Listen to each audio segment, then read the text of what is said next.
really does lean at credibility. And the fact then that I got it into Success Magazine and into Mel Robbins, then it just becomes this snowball effect because people want to pick up and piggyback off of those big. So that has been my trip. Hi, everyone. Welcome to the Biz Dev Podcast, the podcast about developing your business. I'm David Baxter, your host, joined per usual with Gary Voigt. By Gary Voigt, he's here. Unfortunately, he's here. Hi, Gary. You're just jealous because of the episodes that I hosted when you were gone are just getting way better numbers. But is that I right? Understand. Yeah. Is that right? If you Are you lying to me right now? It's like a 600% increase. That's cool, man. I'm out. Have a good one. All right. 4 years is long enough, man. I'm tired of talking to you. More importantly, we are joined by Erica Rooney, who is the founder of Her Collective. Hello, Erica. How are you? Hey, I'm great, David. How are you? I'm wonderful. I cannot complain. We start these things off with some random questions. Are you ready? Always. All right. Are you a notes app or a paper person? Ooh, both. But that's Both. like ADHD ping pong brain. That's intense. So you bring an iPad and paper? I use my transcription apps on my phone and I will capture all there, but then I still do bring pen and paper because I still sometimes want to make note of something, or I'm like, wait, we got to go back to that. And that's something that it just can't be done digitally. That's fair.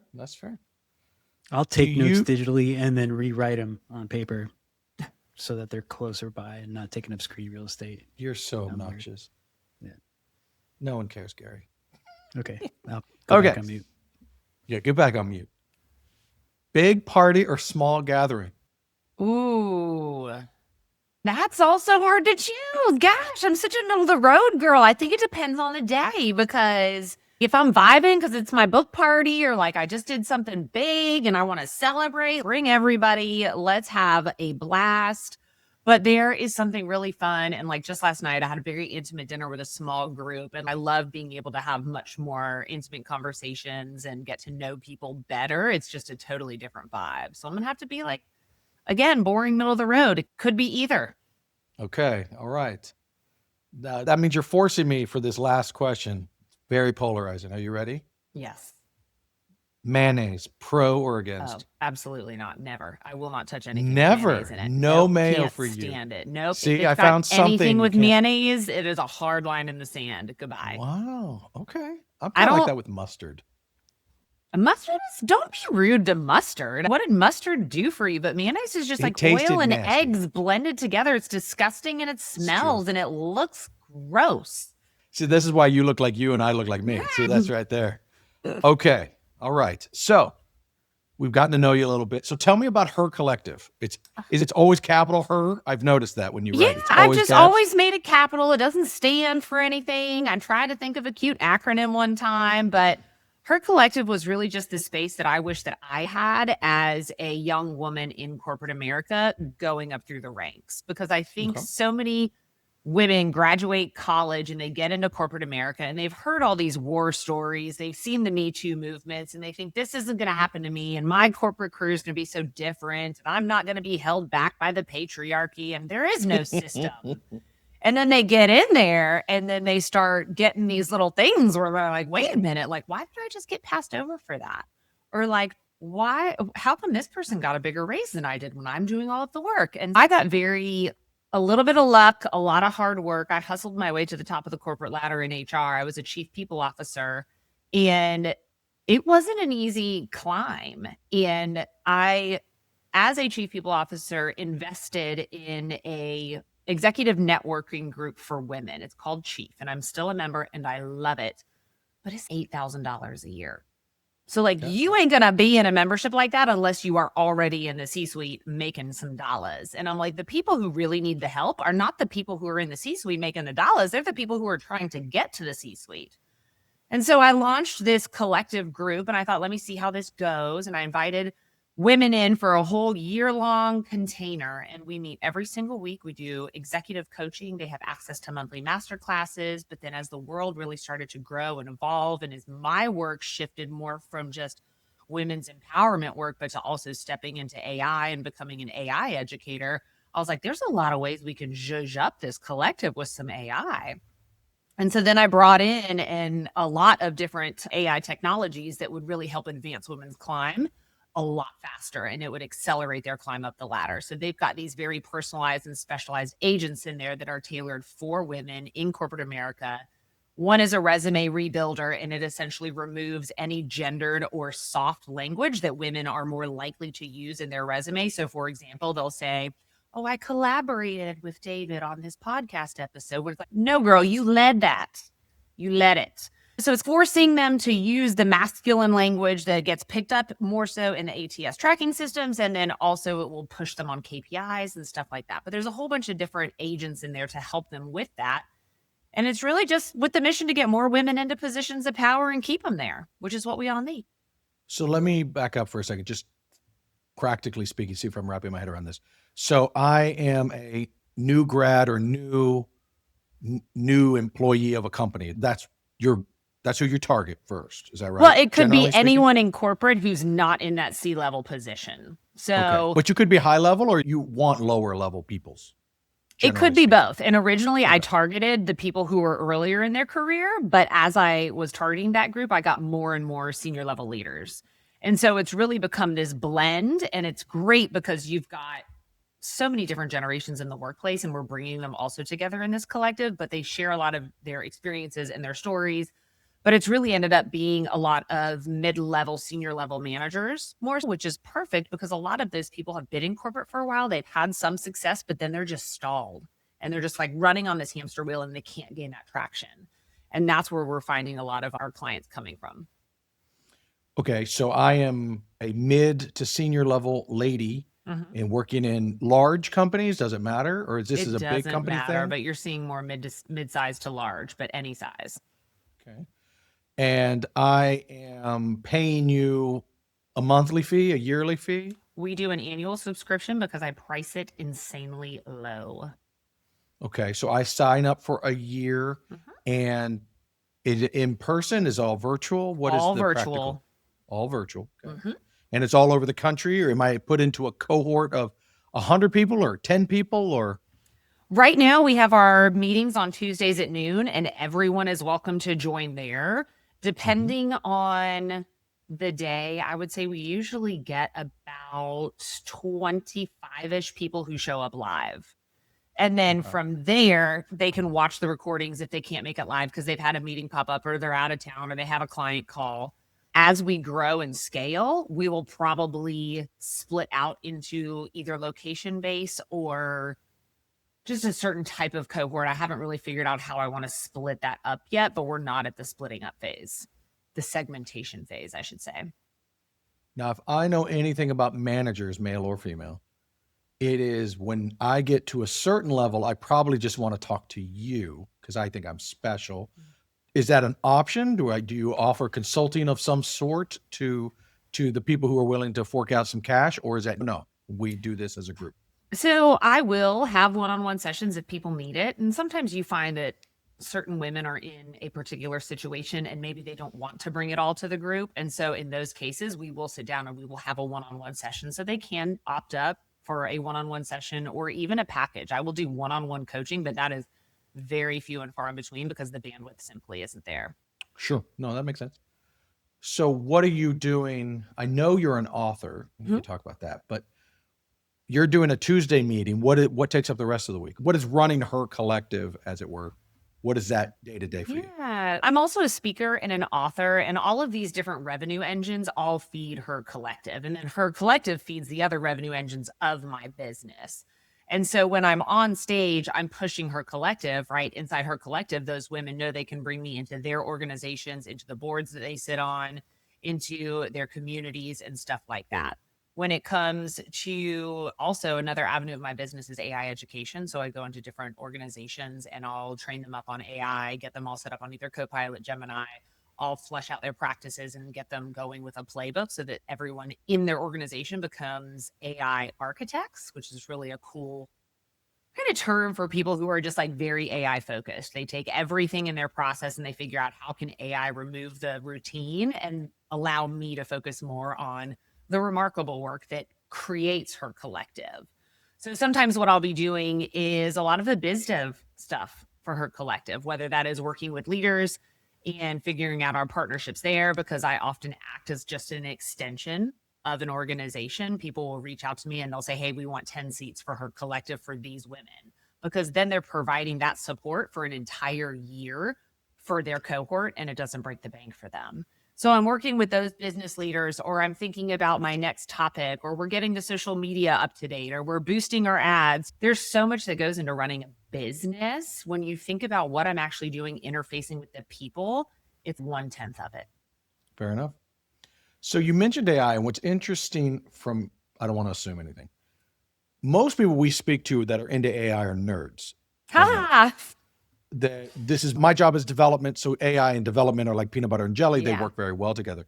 I don't gather, based on what you've explained, you are a nerd.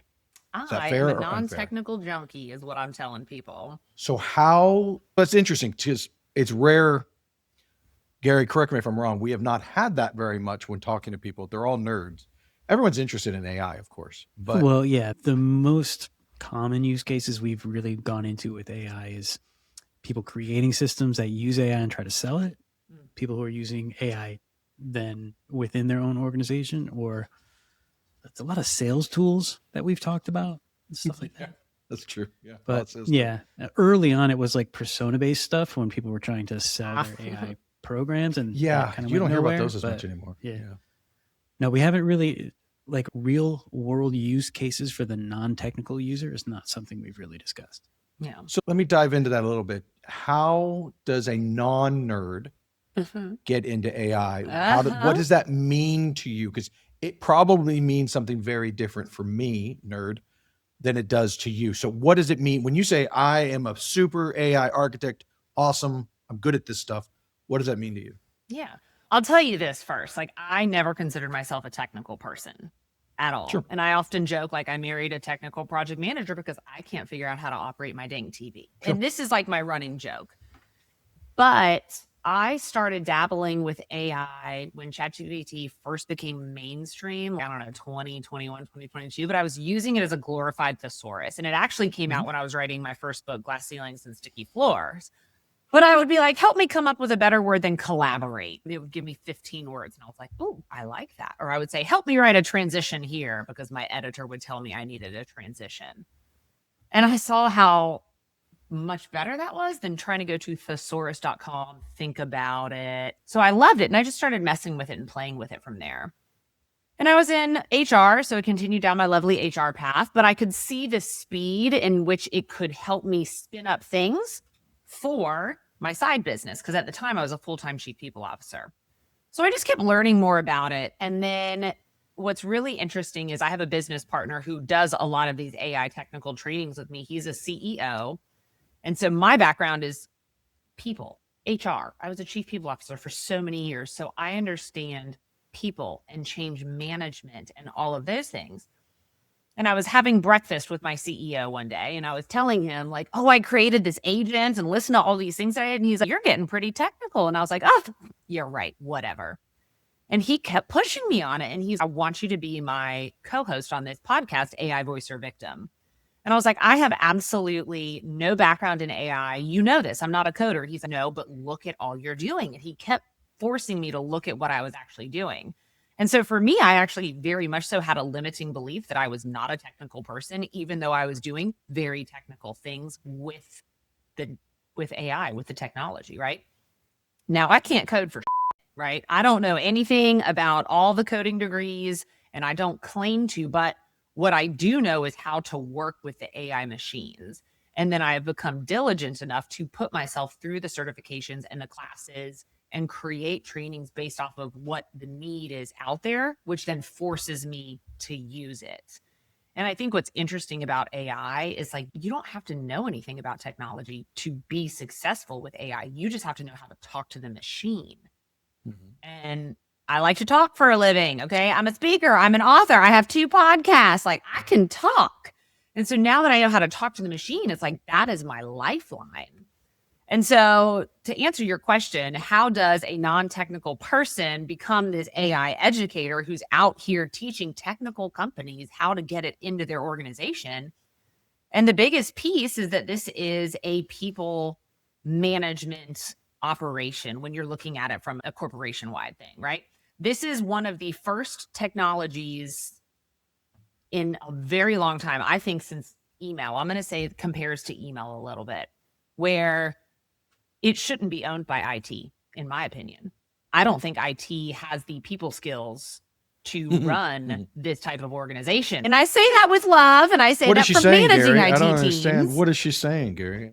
Saying Most I'm of not the a people person? CEOs of these AI companies don't really deal with people too well either. It's like Oh, well, Exactly. that's for office sure. Oh my space. gosh. So it really becomes this change management kind of exercise. And yes, you need people who are educated in technology and AI and coding. But when you think about it, it impacts every function of the organization and every role in the organization. And so that is a people function. And so I really believe it belongs tucked up under human resources. And I believe that IT belongs tucked up under HR now. But, you know,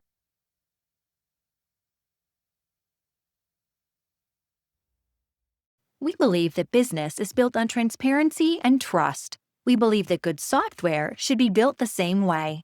Big Pixel is a 100% US-based fixed-fee custom software design and development agency built on transparency and passion. No offshore handoffs, no surprise invoices. Just a team that treats your problem like it's our own. UX and design are core to everything we do. Not a phase that gets handed off, but a discipline that runs through every decision we make. We bring the expertise to build what your business needs and the clarity to know when AI and technology help and when they get in the way. We provide our clients honest assessments of where they are and how they can get where they want to go. Your idea deserves the right team. Let's talk, plan, and create something that truly works for you. So I want to change directions a little bit. You have mentioned a couple of times you are an author. You got one of your books hiding behind you. How did that come to be? Like, did you have the idea for, well, you had Her Collective going on, you were a chief people officer. Where does a book fit into that? yeah. So the book was actually out before Her Collective, and I wrote that book in the height of COVID when I was a full-time chief people officer in tech. We had gone fully remote, but it was a brand new role for me. And because we were fully remote, that means that meetings were multiplied. I was working 60 hours a week. I was waking up at 3 or 4 in the morning to write this book. It was bananas.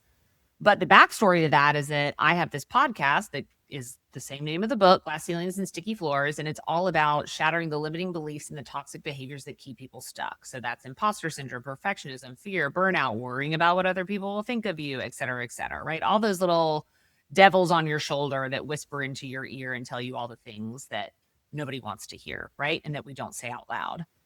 And as I was having this podcast over the years, like these buckets and these themes just kept rolling out. And back then the podcast was actually called From Now to Next. And it was just supposed to be about helping you to the next rung on the career ladder. And that's when I started calling them sticky floors and putting them all into these buckets. And I was just getting into the speaking business and understanding how that worked as a revenue stream when a really well-known thought leader and speaker that I respected said, girl, you got to write a book. Like, number one, you have all the content. You just got to put it there, and then it becomes your credibility. Like, you've got this published piece of work. And I was never a person to say, I'm going to write a book. But then I was like, that little seed had been planted. And so I just started writing. And then before I knew it, I had an entire manuscript. I ended up getting with a hybrid publisher. That's the route that I went so that I could get it out fast. I didn't want to do the whole traditional publishing route. But it ended up working out really well for me. It got featured in Success Magazine. Mel Robbins ended up endorsing it. And so that got big name on the book. And that book came out 1 month after I quit my corporate job, was how long it finally took to get out. But I quit my job, the book launched, and then it was off to the races. And then 3 months after that was when I launched Her Collective. So I know nothing about books except I can read them. That's about as far as I get. Yeah, that's something. And Gary didn't believe I could read. It was No, he listens to them. He's just trying to flex. he's talking about emails. I don't ever read my emails. Anyway, there's a known thing. If you send me an email, I will answer either the first question you ask or the last. Anything in the middle is gone. And once you get to know me, you learn that very quickly. Anyway, so and I preface all that because I don't know anything about the book business. But does your book exist to give you credit so you can go speak? Or is it enough of an income stream all on its own? Like this podcast exists so I can meet people. Literally, that's why we're here. I enjoy talking to people, meeting people, and networking with people. And that's how this began. Is the book a similar thing? Is it, look, I got a book. That means you should hire me to speak. Is that the engine that happens? Like, it is a big differentiator and a credibility driver in the speaker world. It really is. And I had no clue about that. But when I got into it, I noticed that's who was producing all these books. You have a framework and that's what you're speaking on. So you put it into the book. And I thought, okay, that's really interesting. But in the world of social media where everything is out there, it's like you do have to have something that sets you apart.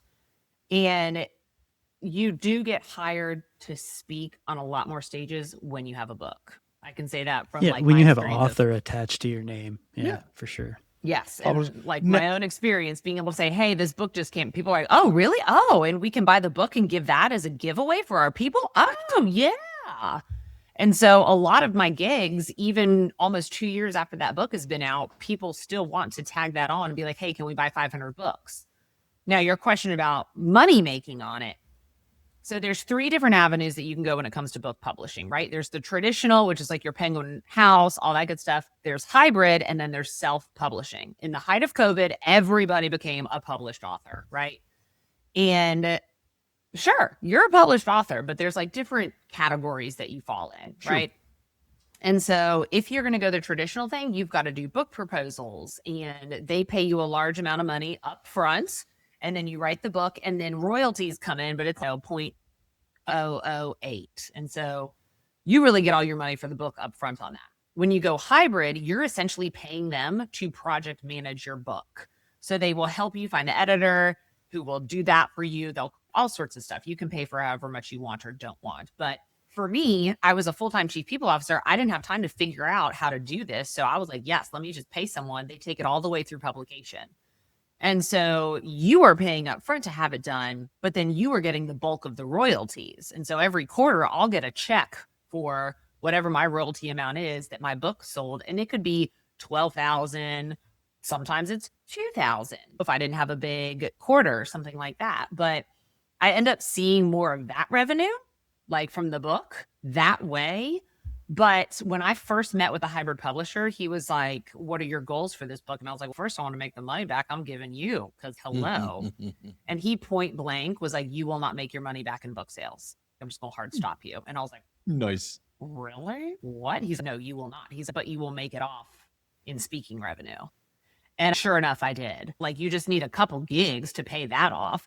And it really does land that credibility. And the fact then that I got it into Success Magazine and into Mel Robbins, then it just becomes this snowball effect because people want to pick up and piggyback off of those big names.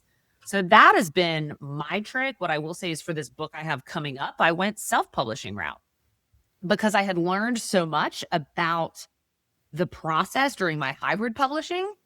I still paid out a chunk to get a really great editor, because I feel like you cannot scrimp on that. And I think a lot of self-publishers might do that. And then I went with a partner that helps you carry it through the self-publishing. And so when you interview those people and you find the right one, they'll help you with your cover design, getting it out there. And now I'm just waiting for the books to ship. So you've mentioned Mel Robbins. I feel like I should know this name, but who is Mel Robbins? Yes. So for anyone who doesn't know, she was just an average little Jane like me, right? Except for she has this story where she was $800,000 in debt. And then she started her process of getting herself out of there. She wrote a book called The 5, 4, 3, 2, 1. She did a TED Talk, and all of that blew up. And now she is just a motivational speaker, a self-help person. She's got several books. Her most recent is the Let Them Theory book. It's this green book. You may have seen it. And it's whole let them be whatever they want to be and then let me do whatever. But she's got the top rated podcast in the world. I think she won an Emmy for it. I think it's number 1 on all the podcast charts right now. But she's just a very big name world in the motivational speaker self-help area. So she's who I would aspire to have a career like one day. Fair enough. So I want to come full circle here. So we talked about AI and we talked about your book. I met a guy who is a coach in this area, and while he was coaching us, he was like, I wrote a book for y'all. Oh, And what he does basically is take a lot of his notes and his coaching stuff that he's done, and he focuses it and has AI write a book is what happens. And okay. AI writes a book within a few hours. And then he works with the AI afterwards to edit it and make it sound more like him, because he's not writing it originally. And he'll have a new book that's very focused, and he'll do it in one day. I can't say anything about the quality of the book. His advice and stuff is amazing, but Yeah. I don't know if the quality of the book, because it's AI, is any good or not. But my question is, do you think that the clout you got with writing your own book will go away because everyone's going to have a book, because they can all just do it now? It's not a matter of, it used to be a big deal. Oh, I can publish it myself. That took away that incredibly long process, and that made anybody could be an author. But now literally I could put my name on a book today that is brand new written, and it could become from all of my emails or all my transcripts from my podcast, right? As a cheesy example. And I could say, I have a book. Is it a good book? I don't know. Do I care? I don't know. But you can see where that's coming. Yeah. How does that fit? And do you think that changes things? That's why I think you have to have the credibility stack, right? That's So fair. like you've heard me mention my book many times. So that's stack 1. You've heard me mention Mel Robbins a couple times. That's stack 2. Must be good, right? I told Success Magazine, hey, Mel Robbins endorsed it. That's stack 3, right? So when you start stacking it, so if somebody just comes up to you and you're like, I have a book, then it's okay, so what? Who doesn't? Yeah. But then if you're like, oh, but I was in Success Magazine and this, all for, then it's, oh, wait, tell me more.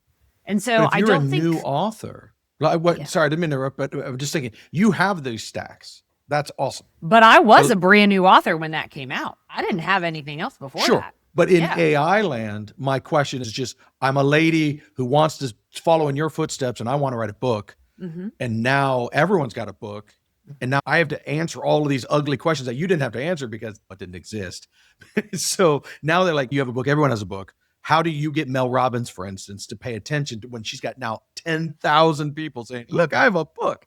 I'm just wondering how much that changes things in a real way. You came, it's so funny. It's just been a few years, but that's a huge difference between 2 years ago and now.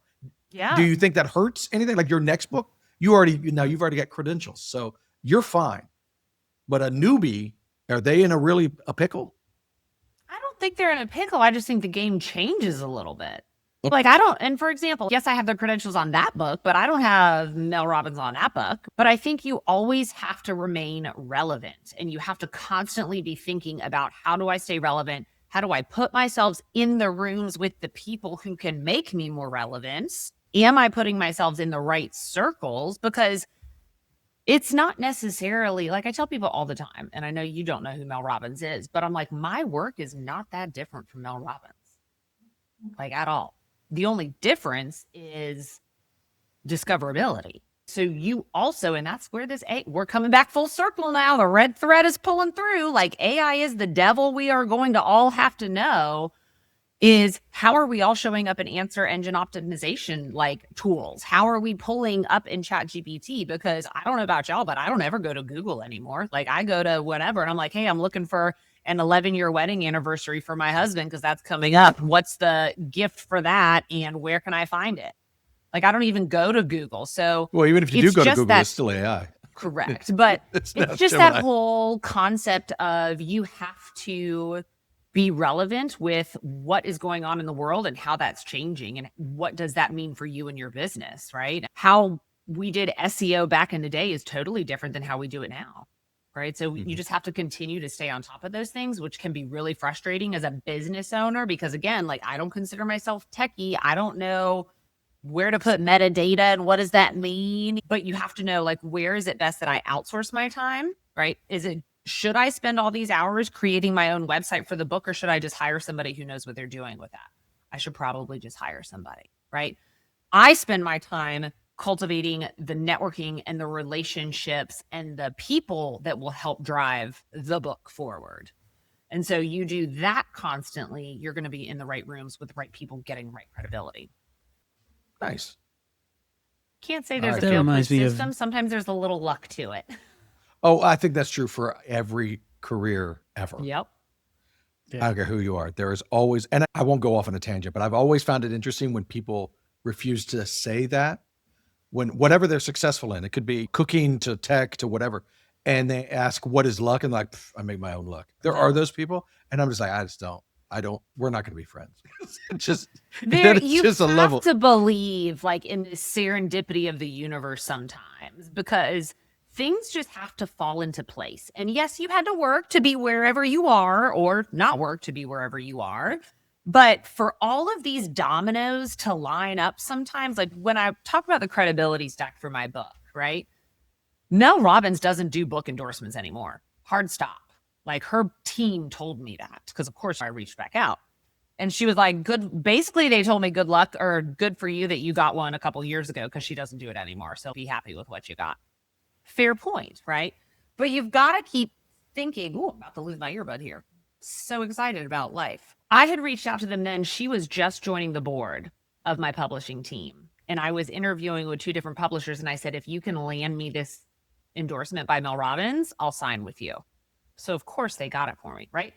Because I was able to get that. At the same time, I'd also reached out to the Success Magazine about featuring me in something else. I was doing a completely different pitch. And they were like, oh, we don't need that pitch, but do you have anything coming up in November? And I was like, oh my God, my book comes out in November. And they were like, I was like, and it was featured by Mel Robbins. They're like, oh, perfect, done, say less. And so that was pure luck. Like I had nothing to do with that.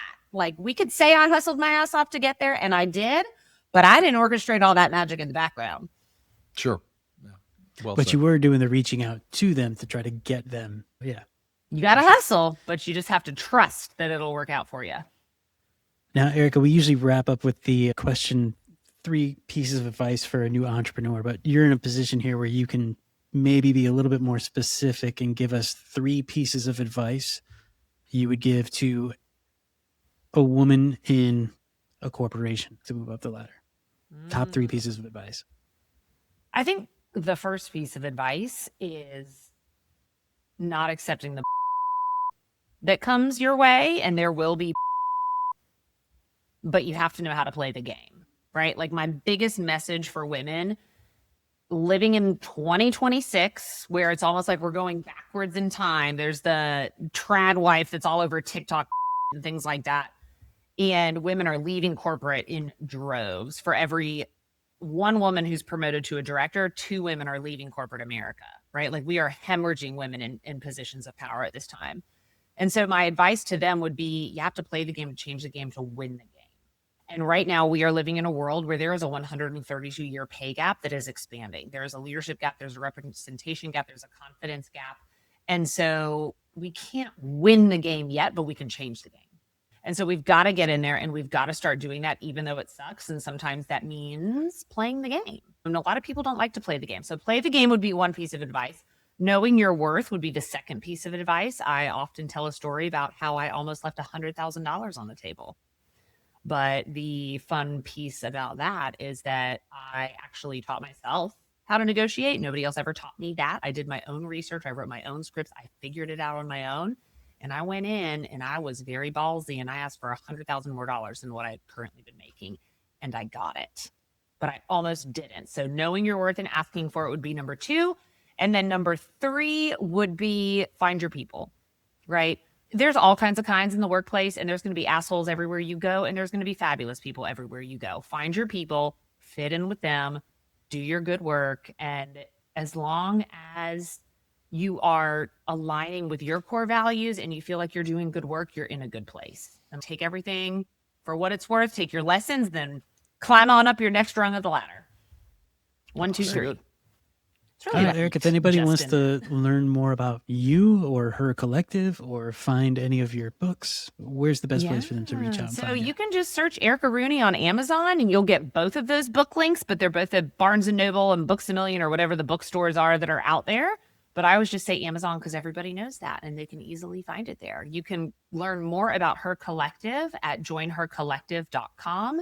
And then if you're like, no, man, I just like Erica, I don't need the whole collective thing, you can find me at ericaandersonrooney.com. But I will say to you, I live here in North Carolina, so I'm on the East Coast, but my other permanent address is LinkedIn. And so you can always find me there. Nice. I understand that. We'll make sure we put all those links in the show notes too for everybody. to Thanks, click on. guys. Thank you so much for joining us. This has been a lot of fun. Yeah, I love it too. And David, this is why I started my own podcast too, is just to talk to people I wouldn't normally talk to, meet people I wouldn't normally meet.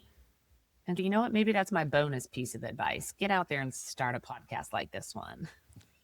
I heard an interesting stat just yesterday. 53% of all podcasts that have been generated in the last year have been AI generated. Yeah. It's the Notebook LM from Yep. Google that is turning everything into podcasts. So there That's you go. very- We're real. yeah. We're real people. Gary's not real, but I'm Gary's real. not real. He's a hologram. Gary's a robot. No, A I'm robot. one of those AI personas. Yeah, that's right. I'm like her, but not. But not Scarlett Johansson. All righty. On that note, thank you so much again. We will be back next week, everybody. Have a good one. That wraps up this episode of the BizDev Podcast. And this time you get me, Jen Baxter, co-owner of Big Pixel and David's wife. Yep, I finally took the mic, or wrestled it, away from David. BizDev is a production of Big Pixel, a US-based provider of UX design, strategy, and custom software. This podcast is edited by audio whiz Matt McCracken and Christy Ponto, marketing guru for Big Pixel.